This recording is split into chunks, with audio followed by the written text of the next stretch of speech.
Feliz año a todo el público TIC televidente, a todo el pueblo de Venezuela, a la región central del país, deseándole que este año 2015 traiga mucha unión, paz sobre todo, felicidad, que podamos tener tolerancia, respeto y que cada uno de nosotros podamos comprendernos y ayudarnos a seguir mejorando y a que Venezuela cada día crezca más. Buenas noches, Carlos, feliz año. Buenas noches, Freddy, feliz año, hermano. Hoy tenemos como invitado al amigo Carlos Meneses, paramédico enfermero, excelente profesional, el cual tuve el placer de que me diera curso de primer auxilio. Muy buenas noches, Carlos, ¿cómo te has preparado para este año?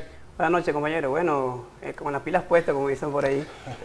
Ante todo, agradecerle al canal y a los moderadores por la invitación. Sobre todo, felicitarle por dedicarle un tiempo a lo que tiene que ver con la prevención. Bien, entonces estamos aquí con las pilas puestas para dar el año 2015 lo mejor. Así es.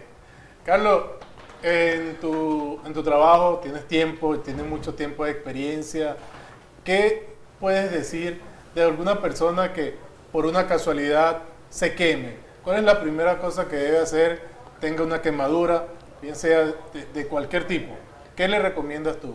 Ok, en estos casos, bueno, vimos ya ahorita el mes pasado, diciembre, que se incrementaron ese tipo de lesiones o de situaciones. Bueno, lo primero que toda quemadura, lo recomendable es acompañarlo o saludarlo de entrada con agua, ¿ok? Agua. Con agua.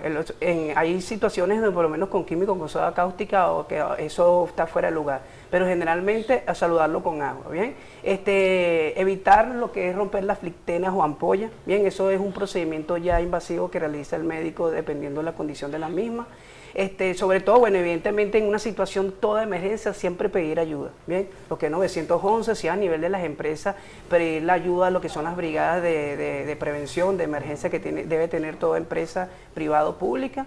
Y bueno, y después luego de esa situación de emergencia, luego las indicaciones médicas, evidentemente lo que viene es la parte preventiva, dependiendo de ese tipo de quemadura, a veces quedan con secuelas y requiere rehabilitación, etcétera, etcétera. ¿Qué es una atención invasiva? Ok, entiéndase por atención invasiva todo aquello que puede aplicarlo o dar el tratamiento a una persona calificada, en este caso médico, ¿bien? El personal prehospitalario, el personal en este caso socorrista, primer auxilio o una ama de casa puede aplicar los primeros auxilios de una manera no invasiva, es decir, por lo menos en este caso es quemadura, colocar una gasa compresa con agua, en caso de una herida colocar un apósito, pero todo lo que venga de incluir algo en el organismo a través de una inyección, a través de administrar un medicamento, así sea por cualquier parte, uso tópico o no, ya es algo invasivo. Todo lo que tiene un tratamiento requiere de una indicación médica. Este tipo de cosas que me quemé, échate sal, cebolla, qué sé yo, ese tipo de cosas caseras que usan, ¿es recomendable? ¿No es recomendable? Okay, ¿cuál es tu opinión? Hay algo que tenemos que entender todo, que es lo de la idiosincrasia del venezolano o de los pueblos, ¿cierto? Hay que entender que nosotros venimos de la parte ancestral, donde está lo que es la parte empírica, donde lo que dice la botica de la abuela era bueno. Evidentemente, en algunas situaciones es buena. De hecho, los mismos médicos en algunas amputaciones o unas heridas recomiendan colocar cristal de sábila, pero ya eso requiere un tratamiento. Pero de entrada es muy riesgoso. Por lo menos nuestros abuelos nos decían, coloque una cataplasma, en este caso de cipo de café, muy bien, podría que controlar la hemorragia, pero al llegar al hospital, nada más pasarle el cepillo para quitar el última, como que dice, partícula de café para poder cerrar esa herida, eso generaba mayor daño a la persona. Mira, los motorizados. Vemos cómo se incrementan el día a día los accidentes con los motorizados. Hace poco tuvimos un programa, hace poco como 20 días, 30 días más o menos. El caso es que muchas personas pasan a ser personas con discapacidad. Y muchas personas que sufren accidentes, viene cualquiera, levántate la mano para la ambulancia, montan en el carro. ¿Qué opinión tú le mandas a estas personas? En realidad, de hecho, los accidentes de tránsito ya prácticamente se consideran un problema de salud pública. Evidentemente se ha incluido la parte motorizada porque se ha incrementado el uso de ese tipo de movilidad. Lo otro es la parte, lo que es la cultura. Decimos, no, nosotros no tenemos cultura preventiva. Mientras sigamos diciendo que tenemos cultura preventiva, vamos a seguir errando en el problema. ¿Por qué se incrementa? Primero, porque no usan los dispositivos de seguridad, no usan casco. Segundo, no respeta ambiente las señalizaciones. Tercero, al sufrir el incidente lo quieren montar en un taxi, lo quieren montar en cualquier carro y eso incrementa o agrava la situación de esa persona. Y como sabemos, las situaciones económicas, bien sea de la misma persona o del centro de salud donde van, esa persona va a durar mucho más tiempo en cama, una persona joven, prácticamente 20 a 30 años, que es una persona que está en la parte productiva del país, va a hacer que merme esa producción y va a haber, como quien dice, más carga de tiempo de cama, porque la mayoría son por problemas de trauma. Más tiempo en cama en el hospital genera un mayor gasto al Estado y evidentemente esa persona va a tardar para reincorporarse nueva a su vida reproductiva, si no quedan como que con discapacidad permanente dependiendo del tipo de accidente que tiene. Una persona tiene un accidente de moto por lo menos, por decir un caso, un accidente de moto. La idea es inamovilizarlo, dejarlo tranquilo, sí, no moverlo, no levantar la cabeza. Exacto, mira, es lo que llaman cinemática del trauma, hay que entenderlo. La energía, la física está en todo, ¿ok? Entonces siempre cuando un accidente te hace una liberación de energía, un impacto muy fuerte que recibe esa persona y evidentemente lo que siempre se tiene que conseguir hasta que el traumatólogo o la radiografía demuestre lo contrario, es que ese paciente tiene un traumatismo de cráneo o tiene una lesión de columna, por lo tanto saludarlo con un collarín improvisado, no mover a esa persona y de hacerlo de una manera uniforme, es decir, como que dice en bloque, es lo ideal para evitar secuelas y lesiones a la persona. Por lo menos los motorizados sufren mucho de lesiones a nivel de las extremidades inferiores. Y piensa que no, fue una fractura de extremidades inferiores y perones, y son una de las fracturas mucho más graves porque generan a veces infarto pulmonar, a veces, ¿por qué? Porque se libera un coágulo que puede llegar a una parte del cerebro, del corazón, y la persona a veces fallece, no por la fractura, sino por el efecto que generó la fractura, la liberación de un coágulo o una placa de grasa. Imagínate, ¿qué pasa cuando una persona está comiendo? Generalmente los niños están comiendo y de repente se ahogan. ¿Qué debe hacer el padre o el representante de la persona que está allí en ese momento? Este programa y lo que debe hacer es, yo creo que es prepararse, capacitarse, porque uno va a una búsqueda de algo que no conoce, no lo va a encontrar. Bien, entonces al capacitarte, tener el conocimiento que usted está diciendo, una persona con un ovacio, obstrucción de la vía aérea por cuerpo extraño, generalmente por un bolo alimenticio, por una semilla, por una moneda, la persona evidentemente se asfixia y por lo tanto en ese momento la madre o el padre deben hacer una maniobra, lo que se llama maniobra de compresión abdominal subdiafragmática, conocida como maniobra de Henle, que es golpear la parte abdominal para generar una tos artificial y ese objeto salga de una manera casi expulsiva.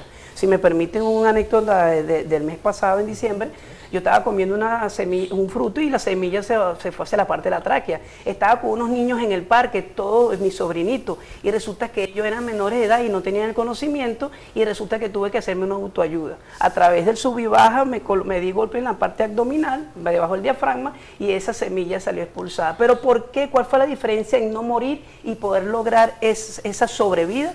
Por el conocimiento. Entonces, lo invito a la comunidad, bien sea a nivel de las instituciones que se encargan de prevención, primer auxilio, bomberos, a ir a las escuelas, también los maestros, también en la comunidad prepararse, ir al Google, ir a la televisión en la manera preventiva. Estos programas son buenos y los recomiendo que en lo posible la parte preventiva la enfoquen, no tanto aquí, sino yo diría que haber una normativa municipal donde toda publicación, bien sea revista, prensa, siempre debe ir acompañado de una información preventiva en los primeros auxilios o en la parte de accidentes para el hogar. La falta de uso de casco. O el casco estos cascos que venden ahora, no son cascos de seguridad. Son como, ponte esto para que no te multen. Sí, porque es lo que hay de tipo de cascos abiertos, cascos cerrados, cascos integrales. Sabemos que esos cascos que son especiales para reducir el impacto en el momento de un accidente son muy costosos. Entonces se colocan el famoso casco quitamulta. Bien, y resulta que evidentemente no tienen la misma capacidad, pero el asunto no es que lo compre, sino que no se lo coloca. Porque dicen que se ve ridículo. Yo diría que más ridículo se ve de quedar con una secuela, y no queriendo decir con esto que una persona con discapacidad tenga esa condición, simplemente que evitar llegar a ese estado de una lesión permanente a nivel de traumatismo de cráneo. Claro. El día pasado, Carlos, tuve la oportunidad, una señora en un sitio, parece ser que había demasiada gente y le dio como una subida o baja de tensión, no sé. Todo el mundo se aglomeró y yo pienso que eso es perjudicial para esta persona que estaba allí prácticamente desmayada. Sí, sí. Es perjudicial porque la esencia de la vida de todo ser humano es la captación de oxígeno. Entonces, si una persona está descompensada, en este caso puede haber sido una baja de tensión, puede haber sido un problema de glicemia, que el organismo se descompensa, requiere de aire, es decir, requiere de oxígeno, y la persona se aglomera y evidentemente no tiene esa capacidad de captar. Lo otro es el factor psicológico. Un poco de gente encima de mí, ¿qué hago? El nivel de psíquico se agrava y en ese tipo de pacientes, y en el primer auxilio, lo que es la parte psíquica, atender al paciente es lo mejor, la parte psicológica. Entonces, en esas situaciones donde hay un estado, lo que se llama shock, descompensación de los órganos, de las partes vitales como es la circulación y el oxígeno, que es lo que hace que la persona se descompense, lo recomendable si no es por fractura, elevar la extremidad a lo que se llama posición Trendelenburg o posición anti-shock para garantizar el retorno venoso. Aflojar las prendas para también ayudar a garantizar el retorno venoso, y si en este caso una persona que está que manifiesta que tiene náusea o va a vomitar, lateralizar el rostro para evitar una broncoaspiración, es decir, que el contenido gástrico se vaya a la parte pulmonar, que es lo que generalmente a veces mata a ese tipo de personas. La lengua.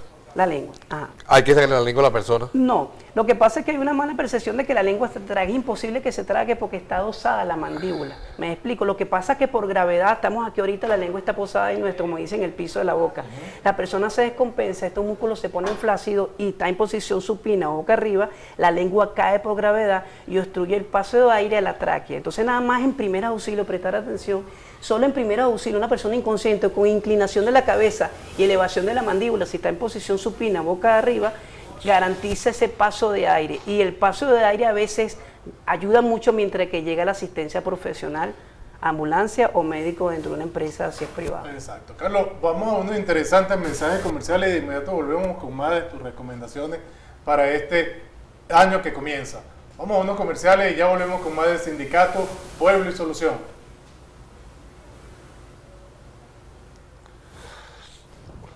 No hablo muy rápido, vamos a ver. No.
Estamos de regreso con el Sindicato Pueblo y Solución en este primer programa del año con el enfermero Carlos. Carlos, hablábamos de la epilepsia tras cámara. Una persona epiléptica se cae, le da una convulsión. ¿Qué debe hacer las personas que están a los lados? Ok, generalmente, bueno, las personas que sufren epilepsia tienden a convulsionar, pero también es bueno decirle a la ciudadanía de que no toda persona que convulsiona es epiléptica, ¿ok? Porque hay convulsiones producto de un traumatismo craneoencefálico, una intoxicación, otra serie de situaciones que llevan a que la persona convulsione. En este tipo de situaciones, generalmente la gente común, la gente en la calle, el buen samaritano, generalmente aplica primeros auxilios en convulsiones y es totalmente errado. Me explico. Lo primero que hacen es agarrar la persona, no se debe agarrar. Lo único que uno puede sostener es el cráneo para que el movimiento tónico-clónico que tiene la persona no se golpee más la cabeza. Bien, no introducir nada en la boca, solo si ven que en realidad se está mordiendo la lengua. Generalmente quieren introducir algo, introduce un bolígrafo y se parte, introducen el dedo y es mordido porque el trismo, la presión de la mandíbula tiende a hasta cortar un dedo. Y en lo posible voltear a la persona, porque como la persona no puede deglutir, porque hay contracciones de los músculos, hay una hipersecreción salivar, que es ese líquido que vemos que entonces la persona puede broncoaspirar y lo mejor es girarlo.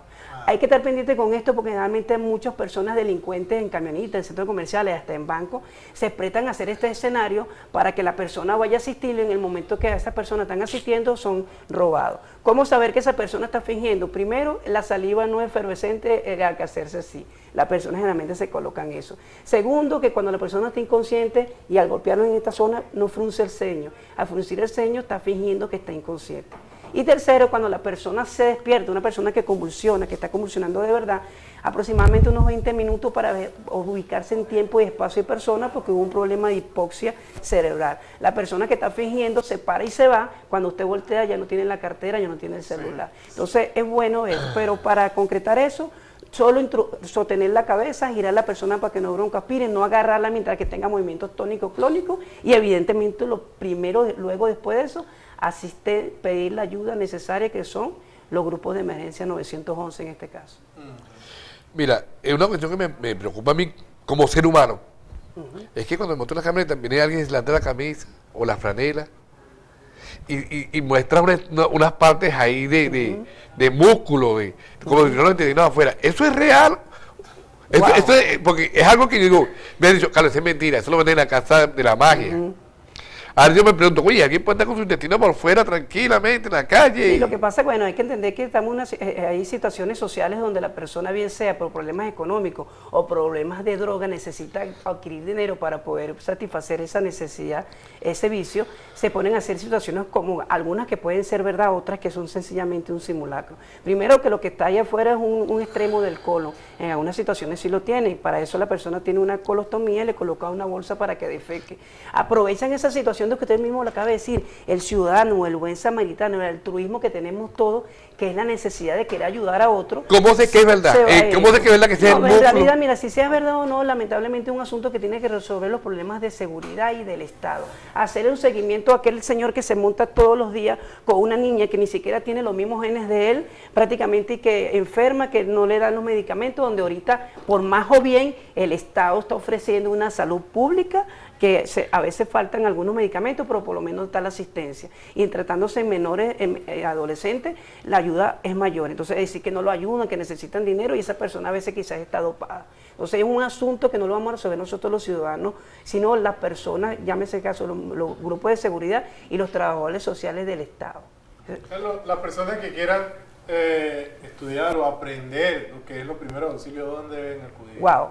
Mire, es muy variado, porque ahorita en instituciones privadas, por lo menos lo que las organizaciones, o lo que se llaman asesores empresariales, ellos tienen esa facultad porque están inscritos en INSACEL, los bomberos, protección civil, toda institución pública, grupos de rescates voluntarios que ahorita están buscando la manera de subsistir porque son voluntarios, no tienen apoyo directo completo del Estado, y ellos hacen su curso porque tienen una formación y a veces tienen sus entradas de dinero a través de eso. Ellos están ofreciendo tanto gratuito como en algunos casos ciertas colaboraciones. Entonces, diferentes instituciones públicas y privadas se pueden acercar. Evidentemente, todas generalmente dice la ley, las que estén regidas por lo que es la protección civil o por lo menos lo que están inscritos en INSACER, que son unas instituciones que también respaldan este tipo de el uso del teléfono. ¿Ustedes yo he notado ahorita? ¿El uso de? El del teléfono celular. Ajá.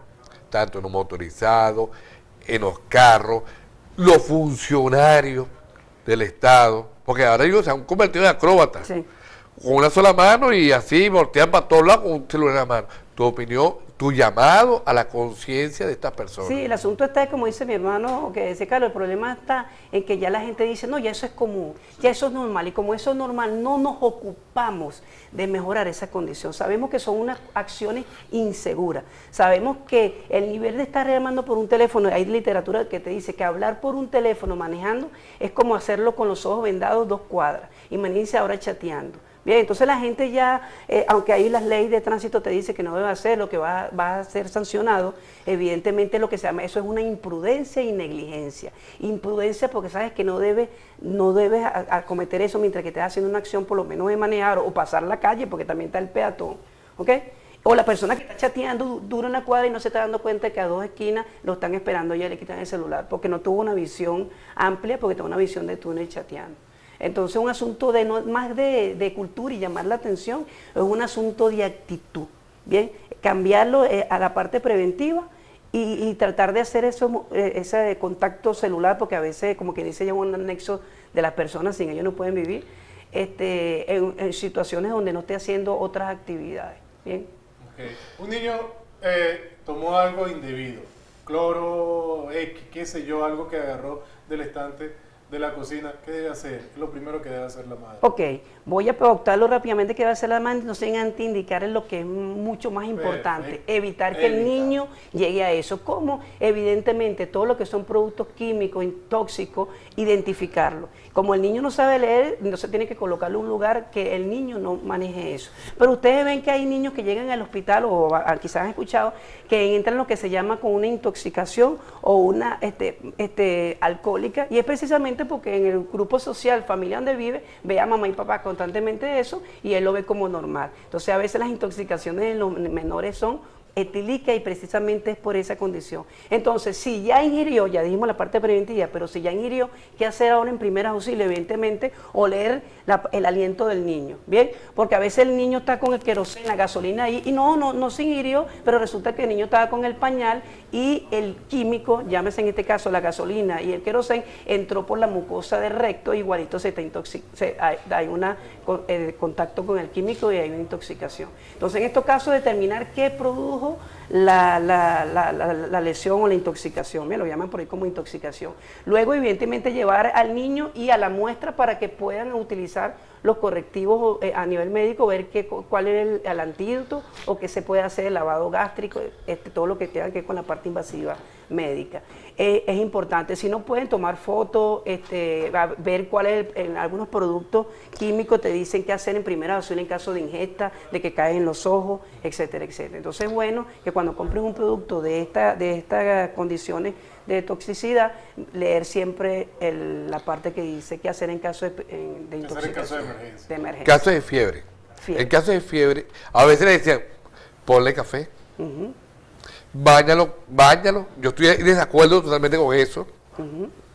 De bañarlo. De bañarme, incluso. De bañarme. Dice que es peor el remedio que la enfermedad, pero no sé. Métela los pies a agua tibia. Realmente, tú como persona que maneja esta rama, ¿qué hay que hacer? ¿Qué pasa con la fiebre? No es más una elevación de temperatura por muchos factores, por un virus, generalmente es por un virus. Entonces, ¿qué pasa? En los niños, sobre todo menores de 6 años, pueden convulsionar porque hay una inflamación de la meninge.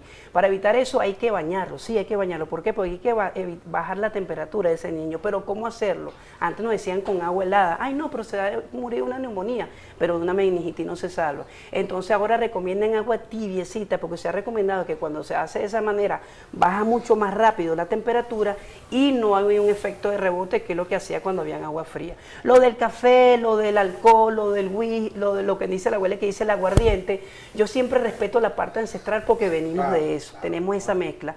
Pero sí es bueno a veces, porque no hay que ahora botar el abuelito, no, por un lado, porque ahora tengo la ciencia aquí y el médico, o tengo al doctor Google que me lo dice todo, ¿ok?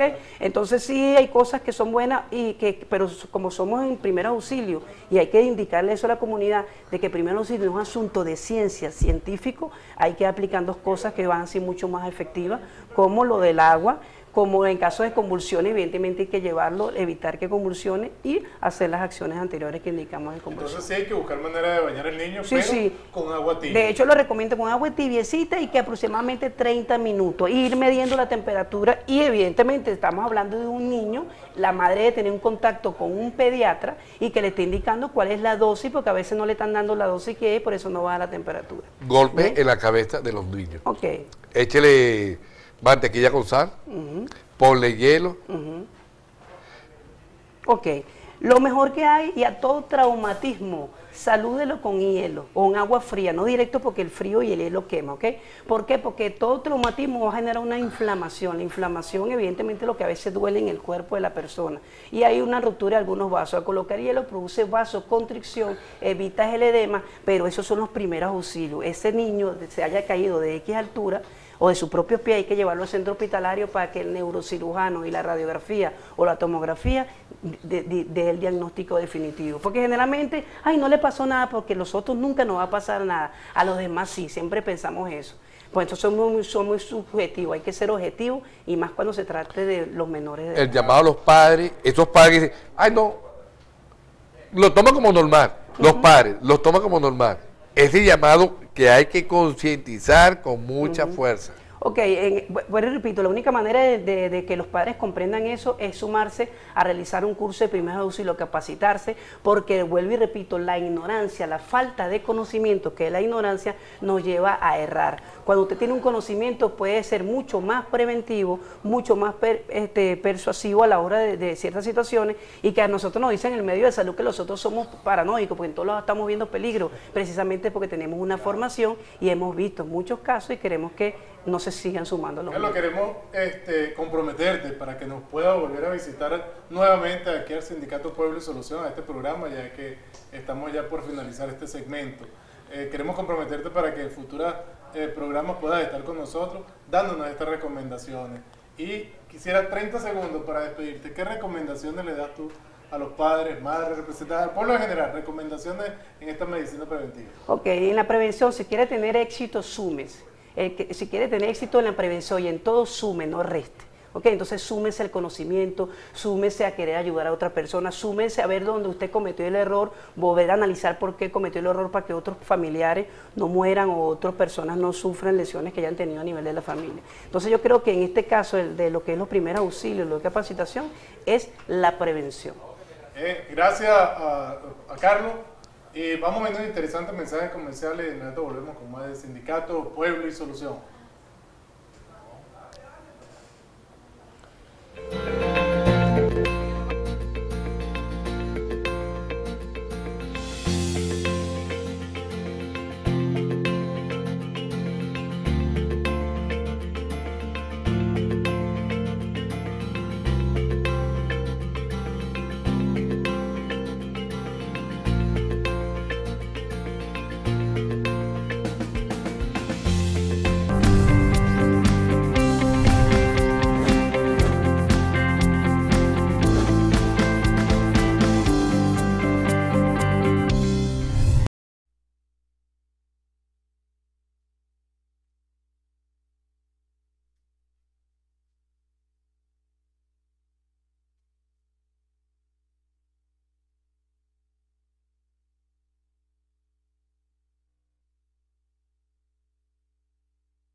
Continuamos aquí en este primer programa del año 2015, Sindicato, Pueblo y Solución. ¿A quién tenemos en esta oportunidad de entrevista, Carlos? Al abogado David Casanova. Muy buenas noches, doctor David Casanova. Buenas noches, sobre todo yo quiero comenzar dando este feliz año efusivo, en un año que comienza con una serie de retos, con una serie de expectativas y de esperanza para los trabajadores y a todos los televidentes en general que siguen este prestigioso programa. Yo quiero darles un abrazo virtual y decir que nos conseguirán nuevamente aquí este año tratando de aportar soluciones a los graves problemas a los que nos vamos a enfrentar. ¿Y cuáles son algunos de esos retos que tú piensas que va a enfrentar el movimiento de trabajadores en este año? Bueno, mira, los retos van a ser múltiples, pero hay algunos que son puntuales que indudablemente no se van a dar sino en este año o se van a comenzar a dar en este año. Uno de ellos, indudablemente, que es la tercerización, que por la Ley Orgánica del Trabajo, en esta ocasión, se cumple el vacatio de ley y a partir del 7 de mayo es obligatorio para todas las empresas, tanto del sector público como del sector privado, el tener que integrar en las nóminas a esos trabajadores que hasta ahora se consideran tercerizados. Es una gran lucha además, porque es una reivindicación que creaba, que tenía trabajadores de primera, los que estaban en la empresa, y trabajadores de segunda, que son los que estaban tercerizados, que en todos los casos era un fraude a la ley porque estaban por debajo de los derechos de los trabajadores normales. ¿Qué va a pasar con estas empresas cooperativas que trabajan para el Estado? ¿Desaparecen? Estas empresas que trabajan para el Estado en funciones que son exclusivas, fundamentales para la actividad del Estado, sin lugar a dudas tienen que desaparecer, y esos trabajadores son parte, si quieren cumplir con la ley como la ley lo establece, son parte del Estado mismo. O sea, son trabajadores los que se dedican, por ejemplo, en el caso de la limpieza o en otras actividades conexas, en los organismos públicos, bueno, van a ser obreros del Estado, simplemente como cualquier trabajador de los que ahora están en la nómina pública. Y es muy triste que tengamos que hacer este comentario, porque casualmente el Estado, que es el que promovió esta ley, el que la impulsó y el que la aprobó, debería ser el primero que voluntariamente la cumpla. Pero fíjate lo que está pasando ahorita, la mayor parte de los tercerizados está en la empresa pública. Y te lo digo porque fíjate, en el SAIME el 50% de los trabajadores son contratados. En el CENIAD hay una gran masa de contratados. ¿Qué pasa con estos trabajadores que ya se rumora que su contrato no se lo van a renovar? Bueno, perfecto, no se lo van a renovar porque sencillamente ahora tendrán que integrarlo, ya no tendrán contrato a tiempo determinado, sino que por ley, y la ley no es simplemente yo si quiero la cumplo, si no, no la cumplo, es de obligatorio cumplimiento, que habrá que hacerlo. Pero ¿qué ocurre? La ley es simplemente, el texto legal, son una serie de palabras concatenadas. Bueno, es la lucha de los trabajadores, es la lucha de los ciudadanos, la que tendrá que hacer que eso que está ahí se materialice en la realidad de los trabajadores. Ese tiempo, 5 años, 6 años contratados, ¿cómo va a quedar esos trabajadores? ¿Se les suman a este nuevo periodo o se perdieron esos 5 años que trabajaron anteriormente? Es muy simple porque la ley establece claramente, en primer término, que la norma más favorable es que sean trabajadores a tiempo indeterminado. Lo segundo es que si ya están realizando una función, tienen una actividad concreta y no la han cambiado, sino que simplemente pasan de estar, digamos, de la puerta para afuera de esa empresa y ahora están de la puerta para adentro, pero la función es la misma, esos trabajadores tienen que tener ese tiempo acumulado. O sea, no es posible que tú digas comienzas ahora, si es mentira, si ese trabajador tiene realizando esa misma función en ese mismo sitio, en esa misma actividad de 5 años, pues tendrá ya una antigüedad de 5 años. Ay, ¿qué debo hacer yo trabajador contratado por 3 años y llegó el 31 de diciembre y no me renovan el contrato? No, primero te repito, o sea, a partir del 7 de mayo termina el vacacio ley de la tercerización, lo que significa no que el 31 de diciembre, sino que el 8 de diciembre, el 8 de mayo, ese trabajador tiene que estar tocándole la puerta al patrono y diciéndole, yo quiero estar en esa nómina como los demás trabajadores. Así me haya terminado mi contrato el 31 de diciembre de este año. Así haya terminado. Bueno, el 31 de diciembre de este año no importa. Sí, por eso te estoy diciendo, si tengo 3 años contratado y llegó el 31 de diciembre y para que no me metan a la nómina fija, para que no me ingresen a la nómina fija. Me estás enredando porque cuando tú me dices... Estoy hablando de este año 2015. Si te refieres al este año que acaba de finalizar, sí, el 2014, ajá, pues por supuesto, ese trabajador tendrá que desde ya, bueno, tener todos sus recaudos y ir al Ministerio del Trabajo y decir, mire, aquí yo tengo esta situación, y que sea el Ministerio del Trabajo, que es el garante de los derechos difusos de los trabajadores, quien tendrá que nombrar una comisión. Eso va a ser con toda seguridad lo que va a ocurrir, nombrar una comisión, unos funcionarios que se encarguen, como ahora lo hacen, de notificar en el caso de los despidos injustificados, etcétera, etcétera. Tendrán que hacerlo también con la tercerización. Doctor, hay personas que han durado 6 meses y no han pagado su liquidación, son contratados, que ellos pueden ser absorbidos por este nuevo programa que viene, este nuevo ley que viene, que ya existe, mejor dicho, del 8 de mayo, pueden ser absorbidos nuevamente como trabajadores del Estado. Mira, fíjate lo siguiente, el trabajador pierde la relación laboral, se interrumpe el laxo con la empresa, solamente cuando la empresa le cancela lo que le debe, en palabras llanas. O sea, si tú, trabajador, no tienes todavía, no te han cancelado, tú sigues teniendo un vínculo con ese patrono. Y ese tiempo debe contar igual, porque no es que tú se interrumpió la relación, se cortó, la relación existe, lo que pasa es que no te han pagado. Entonces, por supuesto, tú vas a poder perfectamente decir, mire, tienes no solamente que pagarme, sino que a partir de ahora, ¿dónde me pongo a trabajar? Porque ya estoy permanentemente como uno más de la empresa. David, solo para ponernos a pensar un poco, ¿tendrá el gobierno la capacidad monetaria suficiente para absorber a toda esta cantidad de trabajadores que por una u otra causa de repente llegaron de la misión X, qué sé yo, y lo tienen ahí contratado por 3, 4 y 5 años? ¿Tendrá la capacidad suficiente económicamente para mantener esta nómina? Mira, te voy a decir algo. En estos días, casualmente, en estos días de diciembre, mientras me comía mi hallaca, la única que me he podido comer, porque la verdad que está mucho más cara que en años anteriores, me hacía esa reflexión, ¿no? Y hablaba con algunos economistas al respecto, porque indudablemente que este año 2015 es un año muy duro. Y ellos me decían algo, me aclararon algo que es verdad. Venezuela no va a tener problema de liquidez monetaria, todo lo contrario. ¿Y por qué no lo va a tener? Simplemente porque aquí tienen una maquinita de hacer dinero. Necesito 1.000 millones más.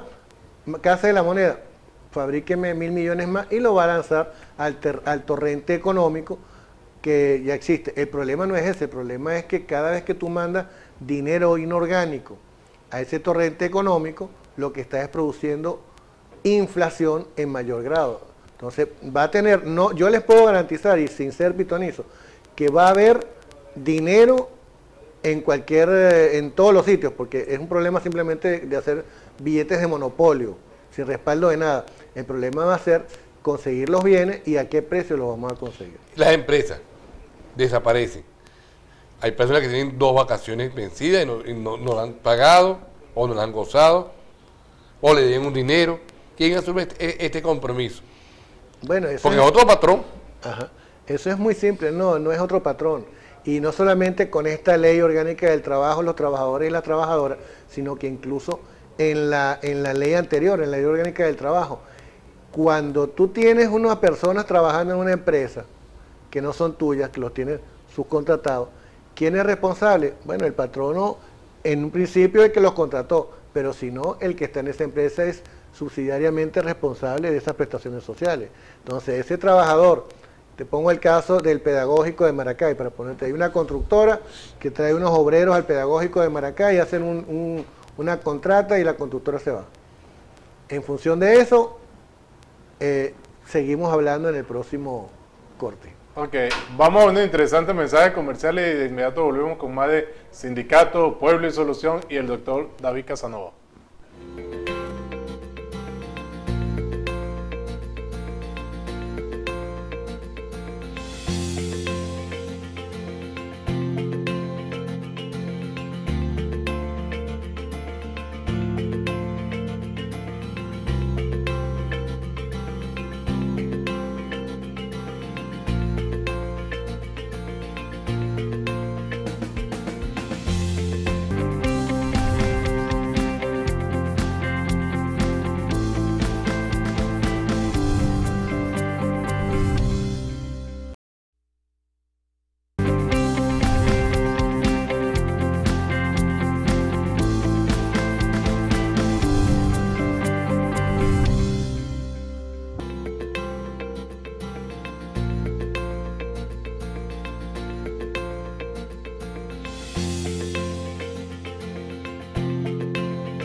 Seguimos conversando con el doctor David Casanova.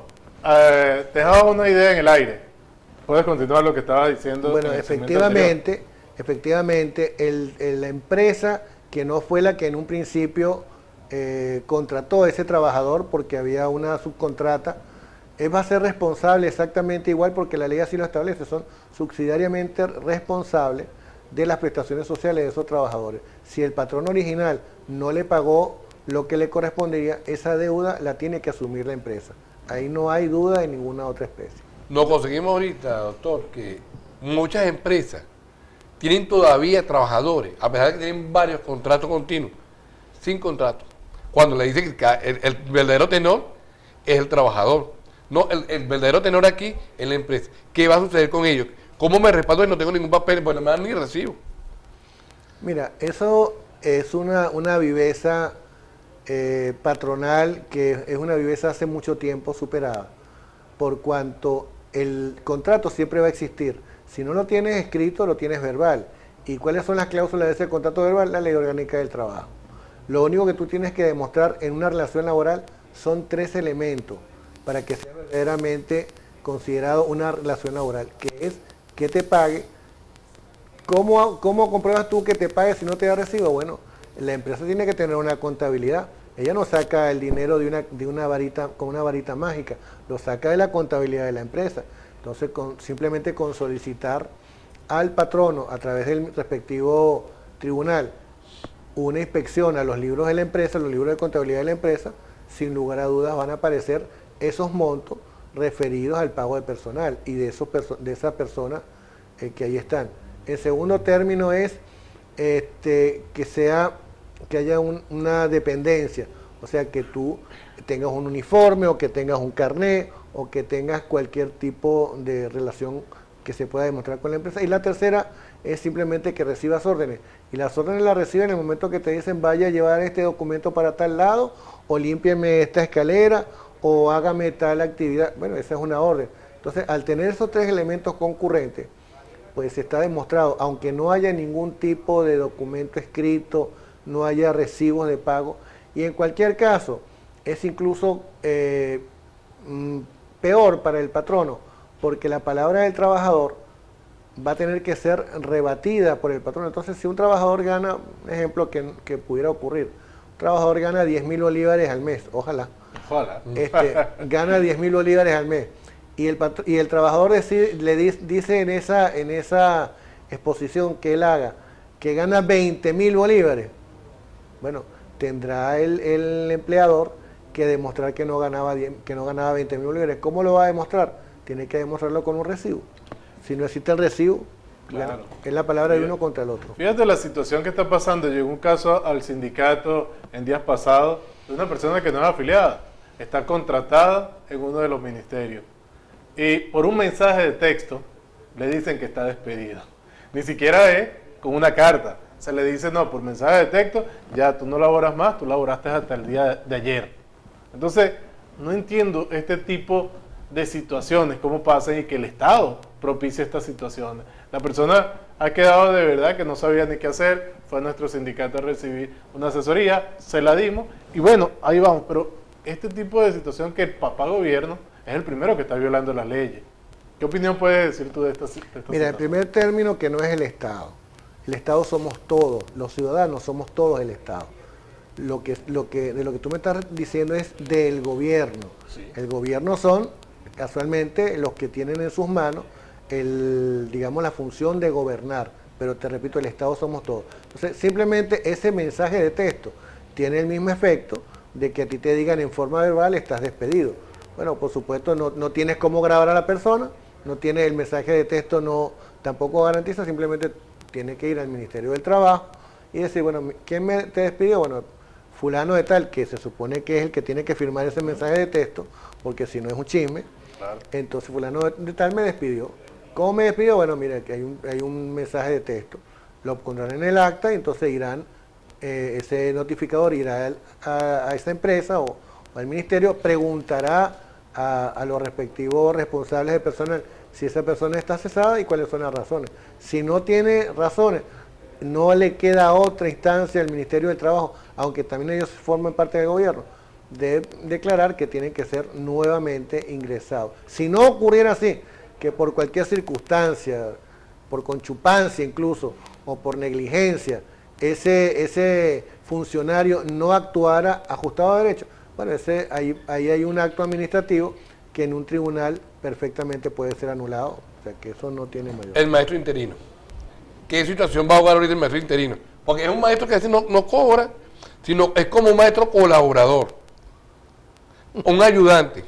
Y conozco casos de maestros que tienen tiempo están siendo maestros y bueno, pero te graduaste, estás ahí esperando que te den un chance. ¿Qué va a pasar con estos maestros? ¿Van a haber 2 maestros?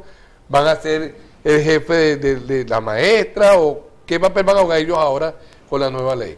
Bueno, fíjense, el problema está en que hay una distorsión total de lo que es el manejo de los recursos humanos, sobre todo en el caso del gobierno, en muchas dependencias. Ocurre con los maestros, ocurre con los educadores en general, no solamente maestros, también profesores, ocurre también con los funcionarios que trabajan en salud. En salud, por ejemplo, hay suplente fijo. Sí. Bueno, o estás suplente o eres fijo. O sea, son locuras, aberraciones. En el caso de los maestros o los educadores, la figura que manejan, exacto, son los interinos. Pero los interinos ocurren cuando el titular todavía sigue siendo el dueño de ese cargo, por decirlo así, y tiene una situación, por ejemplo, que tenga un reposo médico o una cuestión similar, o sea, que haya la posibilidad de que la persona regrese nuevamente al cargo, el titular regrese al cargo. Como eso no va a ocurrir en muchos casos, porque lo que ocurre es que el gobierno utiliza esa figura para meter sin concurso a quien le parece, pues por supuesto se produce esa distorsión y no cobra el maestro sencillamente porque no hay partida para pagarle, porque la partida de la 408, que es la que es de personal, la tiene ya ocupada el maestro que es titular. Pues.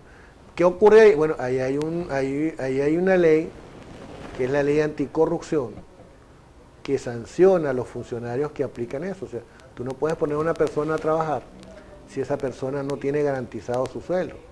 Y como ser humano, además, dentro de los derechos humanos, está el hecho de que el trabajo no es un intercambio de mercancías, el trabajo es un hecho social. Acaba de cambiar el nombre del Ministerio del Trabajo porque están reafirmando que el trabajo es un hecho social. ¿Qué es un hecho social? El trabajo significa no solamente el bienestar de la persona que trabaja, sino de la familia, de la sociedad en sí, del núcleo básico. De ahí depende la salud de los hijos, de las madres. Entonces no puede ser considerado como simplemente una viveza de yo pongo a trabajar a alguien, no importa que no cobre. Ahí me pasaba en estos días un mensaje, una persona me decía, soy grado 99, estoy contratada, embarazada y no me renuevan el contrato. ¿Es legal?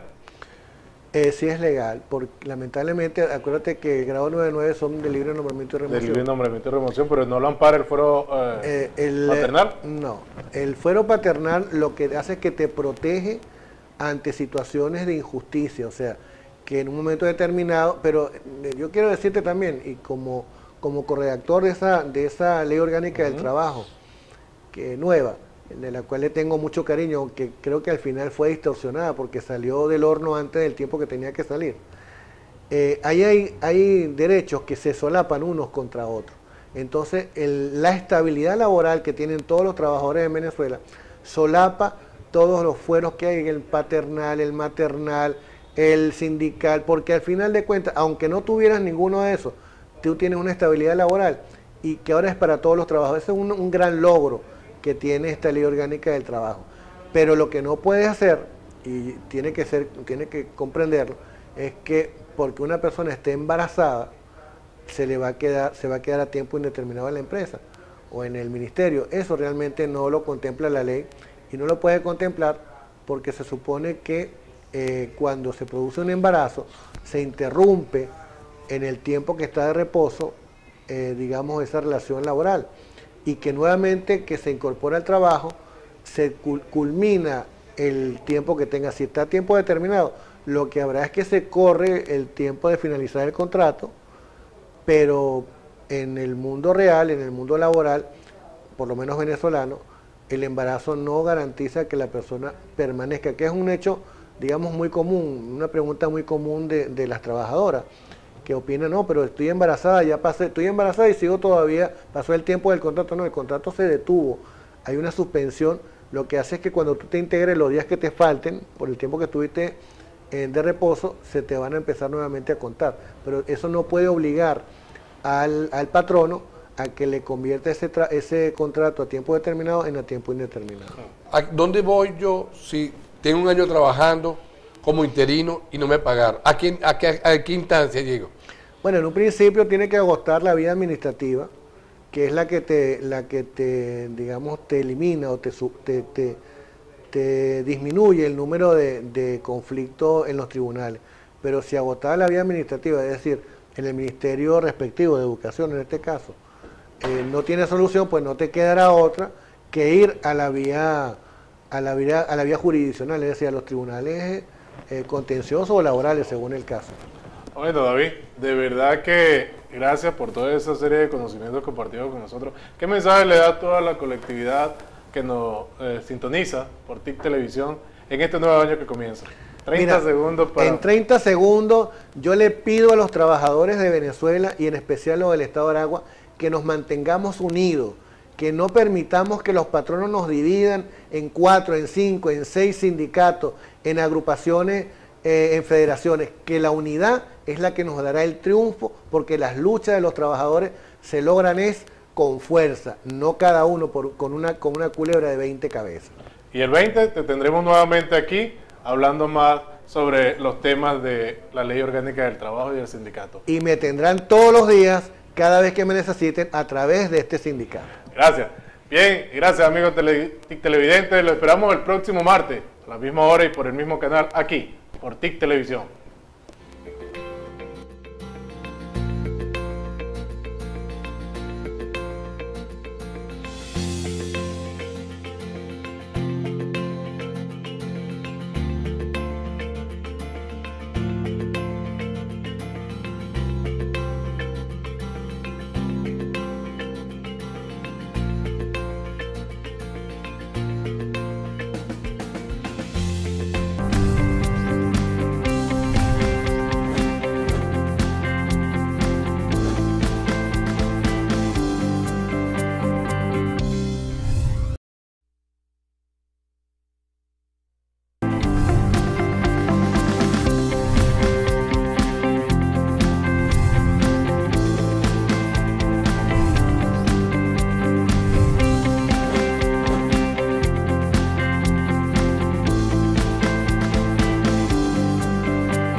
Feliz año a todo el público TIC televidente, a todo el pueblo de Venezuela, a la región central del país, deseándole que este año 2015 traiga mucha unión, paz sobre todo, felicidad, que podamos tener tolerancia, respeto y que cada uno de nosotros podamos comprendernos y ayudarnos a seguir mejorando y a que Venezuela cada día crezca más. Buenas noches, Carlos, feliz año. Buenas noches, Freddy, feliz año, hermano.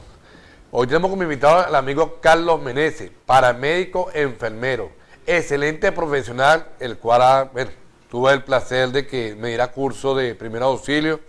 Muy buenas noches, Carlos, ¿cómo te has preparado para este año? Buenas noches, compañero. Bueno, con las pilas puestas, como dicen por ahí. Ante todo, agradecerle al canal y a los moderadores por la invitación, sobre todo felicitarle por dedicarle un tiempo a lo que tiene que ver con la prevención. Bien, entonces estamos aquí con las pilas puestas para dar el año 2015 lo mejor. Así es. Carlos, en tu trabajo tienes tiempo, tienes mucho tiempo de experiencia. ¿Qué puedes decir de alguna persona que por una casualidad se queme? ¿Cuál es la primera cosa que debe hacer? Tenga una quemadura, bien sea de cualquier tipo. ¿Qué le recomiendas tú? Ok, en estos casos, bueno, vimos ya ahorita el mes pasado, diciembre, que se incrementaron ese tipo de lesiones o de situaciones. Bueno, lo primero que toda quemadura, lo recomendable es acompañarlo o saludarlo de entrada con agua, ¿ok? Agua. Con agua. Hay situaciones donde por lo menos con químicos, con soda cáustica, o que eso está fuera de lugar. pero generalmente a saludarlo con agua, ¿bien? Evitar lo que es romper las flictenas o ampollas, ¿bien? Eso es un procedimiento ya invasivo que realiza el médico dependiendo de la condición de la misma. Sobre todo, bueno, evidentemente en una situación toda emergencia siempre pedir ayuda, ¿bien? Lo que es 911, si a nivel de las empresas, pedir la ayuda a lo que son las brigadas de prevención, de emergencia que debe tener toda empresa privada o pública. Y bueno, y después luego de esa situación de emergencia, luego las indicaciones médicas, evidentemente lo que viene es la parte preventiva, dependiendo de ese tipo de quemadura, a veces quedan con secuelas y requiere rehabilitación, etcétera, etcétera. ¿Qué es una atención invasiva? Ok, entiéndase por atención invasiva todo aquello que puede aplicarlo o dar el tratamiento a una persona calificada, en este caso médico, ¿bien?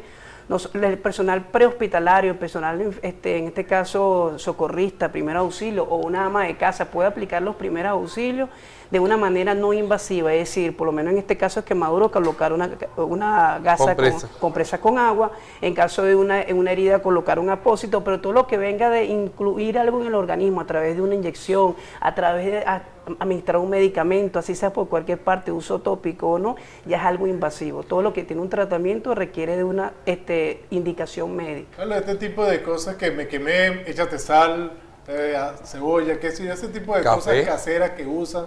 ¿Es recomendable? ¿No es recomendable? Okay, ¿Cuál es tu opinión? Hay algo que tenemos que entender todos, que es lo de la idiosincrasia del venezolano o de los pueblos, ¿cierto? Hay que entender que nosotros venimos de la parte ancestral, donde está lo que es la parte empírica, donde lo que dice la botica de la abuela era bueno. Evidentemente, en algunas situaciones es buena. De hecho, los mismos médicos en algunas amputaciones o unas heridas recomiendan colocar cristal de sábila, pero ya eso requiere un tratamiento. Pero de entrada es muy riesgoso. Por lo menos nuestros abuelos nos decían, coloque una cataplasma, en este caso de cipo de café, muy bien, podría que controlar la hemorragia, pero al llegar al hospital, nada más pasarle el cepillo para quitar el última, como que dice, partícula de café para poder cerrar esa herida, eso generaba mayor daño a la persona. Mira, los motorizados. Vemos cómo se incrementan el día a día los accidentes con los motorizados. Hace poco tuvimos un programa, hace poco como 20 días, 30 días más o menos. El caso es que muchas personas pasan a ser personas con discapacidad. Y muchas personas que sufren accidentes, viene cualquiera, levántate la mano, llévalo para la ambulancia, montan en el carro. ¿Qué opinión tú le mandas a estas personas? En realidad, de hecho, los accidentes de tránsito ya prácticamente se consideran un problema de salud pública. Evidentemente se ha incluido la parte motorizada porque se ha incrementado el uso de ese tipo de movilidad. Lo otro es la parte, lo que es la cultura. Decimos, no, nosotros no tenemos cultura preventiva. Mientras sigamos diciendo que tenemos cultura preventiva, vamos a seguir errando en el problema. ¿Por qué se incrementa? Primero, porque no usan los dispositivos de seguridad, no usan casco. Segundo, no respetan bien las señalizaciones. Tercero, al sufrir el incidente lo quieren montar en un taxi, lo quieren montar en cualquier carro y eso incrementa o agrava la situación de esa persona. Y como sabemos, las situaciones económicas, bien sea de la misma persona o del centro de salud donde van, esa persona va a durar mucho más tiempo en cama, una persona joven, prácticamente 20 a 30 años, que es una persona que está en la parte productiva del país, va a hacer que merme esa producción y va a haber, como quien dice, más carga de tiempo de cama, porque la mayoría son por problemas de trauma. Más tiempo en cama en el hospital genera un mayor gasto al Estado y evidentemente esa persona va a tardar para reincorporarse nueva a su vida reproductiva, si no quedan como que con discapacidad permanente dependiendo del tipo de accidente que tiene. Una persona tiene un accidente de moto por lo menos, por decir un caso, un accidente de moto. La idea es inamovilizarlo, dejarlo tranquilo, sí, no moverlo, no levantarle la cabeza. Exacto, mira, es lo que llaman cinemática del trauma, hay que entenderlo. La energía, la física está en todo, ¿ok? Entonces siempre cuando un accidente te hace una liberación de energía, un impacto muy fuerte que recibe esa persona y evidentemente lo que siempre se tiene que conseguir hasta que el traumatólogo o la radiografía demuestre lo contrario, es que ese paciente tiene un traumatismo de cráneo o tiene una lesión de columna, por lo tanto saludarlo con un collarín improvisado, no mover a esa persona y de hacerlo de una manera uniforme, es decir, como que dice en bloque, es lo ideal para evitar secuelas y lesiones a la persona. Por lo menos los motorizados sufren mucho de lesiones a nivel de las extremidades inferiores. Y piensa que no, fue una fractura de extremidades inferiores, tibia y peroné, y son una de las fracturas mucho más graves porque generan a veces infarto pulmonar, a veces, ¿por qué? Porque se libera un coágulo que puede llegar a una parte del cerebro, el corazón, y la persona a veces fallece, no por la fractura, sino por el efecto que generó la fractura, la liberación de un coágulo o una placa de grasa. Imagínate, ¿qué pasa cuando una persona está comiendo comiendo, generalmente los niños están comiendo y de repente se ahogan. ¿Qué debe hacer el padre o el representante o la persona que está allí en ese momento? Este programa y lo que debe hacer es, yo creo que es prepararse, capacitarse, porque uno va a una búsqueda de algo que no conoce, no lo va a encontrar. Bien, entonces al capacitarte, tener el conocimiento que usted está diciendo, una persona con un ovacio, obstrucción de la vía aérea por cuerpo extraño, generalmente por un bolo alimenticio, por una semilla, por una moneda, la persona evidentemente se asfixia y por lo tanto en ese momento la madre o el padre deben hacer una maniobra, lo que se llama maniobra de compresión abdominal subdiafragmática, conocida como maniobra de Henle, que es golpear la parte abdominal para generar una tos artificial y ese objeto salga de una manera casi expulsiva. Si me permiten una anécdota del mes pasado, en diciembre, yo estaba comiendo un fruto y la semilla se fue hacia la parte de la tráquea. Estaba con unos niños en el parque, todos mis sobrinitos, y resulta que ellos eran menores de edad y no tenían el conocimiento, y resulta que tuve que hacerme una autoayuda. A través del sub y baja me di golpe en la parte abdominal, debajo del diafragma, y esa semilla salió expulsada. ¿Pero por qué? ¿Cuál fue la diferencia en no morir y poder lograr esa sobrevida? Por el conocimiento. Entonces, lo invito a la comunidad, bien sea a nivel de las instituciones que se encargan de prevención, primer auxilio, bomberos, a ir a las escuelas, también los maestros, también en la comunidad prepararse, ir al Google, ir a la televisión en la manera preventiva. Estos programas son buenos y los recomiendo que en lo posible la parte preventiva la enfoquen, no tanto aquí, sino yo diría que hay una normativa municipal donde toda publicación, bien sea revista, prensa, siempre debe ir acompañado de información preventiva en los primeros auxilios o en la parte de accidentes para el hogar. La falta de uso de casco. O el casco estos cascos que vienen ahora, no son cascos de seguridad. Son como, ponte esto para que no te multen. Sí, porque es lo que hay tipo de cascos abiertos, cascos cerrados, cascos integrales. Sabemos que esos cascos que son especiales para reducir el impacto en el momento de un accidente son muy costosos. Entonces se colocan el famoso casco quitamulta. Bien, y resulta que evidentemente no tienen la misma capacidad, pero el asunto no es que lo compre, sino que no se lo coloca. Porque dicen que se ve ridículo. Yo diría que más ridículo se ve de quedar con una secuela, y no queriendo decir con esto que una persona con discapacidad tenga esa condición, simplemente que evitar llegar a ese estado de una lesión permanente a nivel de traumatismo de cráneo. Claro. El día pasado, Carlos, tuve la oportunidad, una señora en un sitio, parece ser que había demasiada gente y le dio como una subida o baja de tensión, no sé.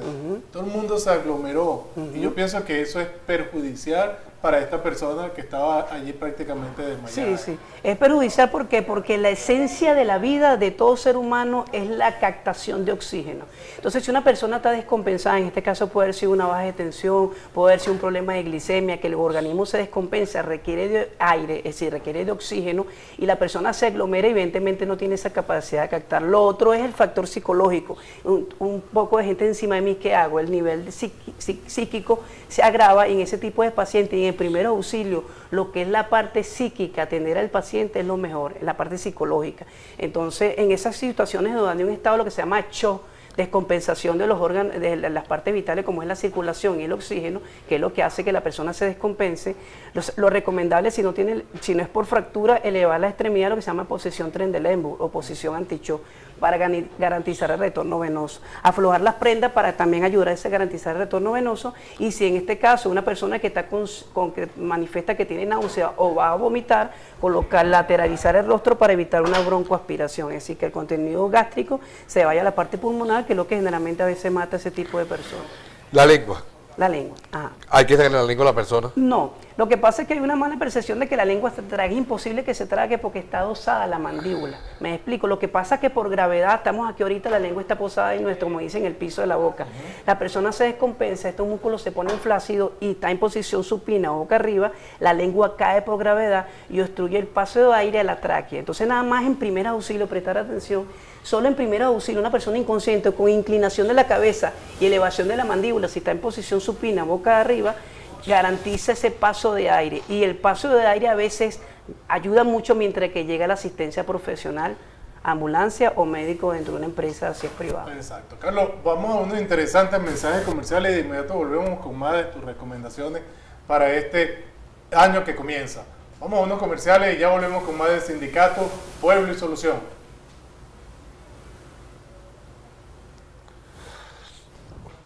no hablo muy rápido, dame un minuto.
Estamos de regreso con el sindicato Mueble Solución en este primer programa del año con el enfermero Carlos.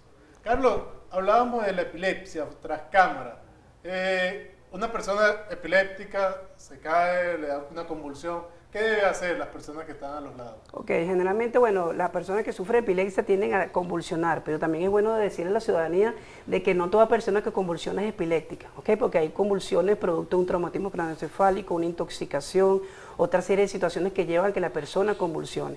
En este tipo de situaciones, generalmente la gente común, la gente en la calle, el buen samaritano, generalmente aplica primeros auxilios en convulsiones y es totalmente errado. Me explico. Lo primero que hacen es agarrar a la persona, no se debe agarrar. Lo único que uno puede sostener es el cráneo para que el movimiento tónico-clónico que tiene la persona no se golpee más la cabeza. Bien, no introducir nada en la boca, solo si ven que en realidad se está mordiendo la lengua. Generalmente quieren introducir algo, introduce un bolígrafo y se parte, introducen el dedo y es mordido porque el trismo, la presión de la mandíbula tiende a hasta cortar un dedo. Y en lo posible voltear a la persona, porque como la persona no puede deglutir porque hay contracciones de los músculos, hay una hipersecreción salivar, que es ese líquido que vemos que entonces la persona puede broncoaspirar y lo mejor es girarlo. Hay que estar pendiente con esto porque generalmente muchas personas delincuentes en camionetas, en centros comerciales, hasta en bancos, se prestan a hacer este escenario para que la persona vaya a asistirlo y en el momento que a esa persona están asistiendo son robados. ¿Cómo saber que esa persona está fingiendo? Primero, la saliva no es efervescente al que hacerse así. Las personas generalmente se colocan eso. Segundo, que cuando la persona está inconsciente y al golpearlo en esta zona no frunce el ceño. Al fruncir el ceño está fingiendo que está inconsciente.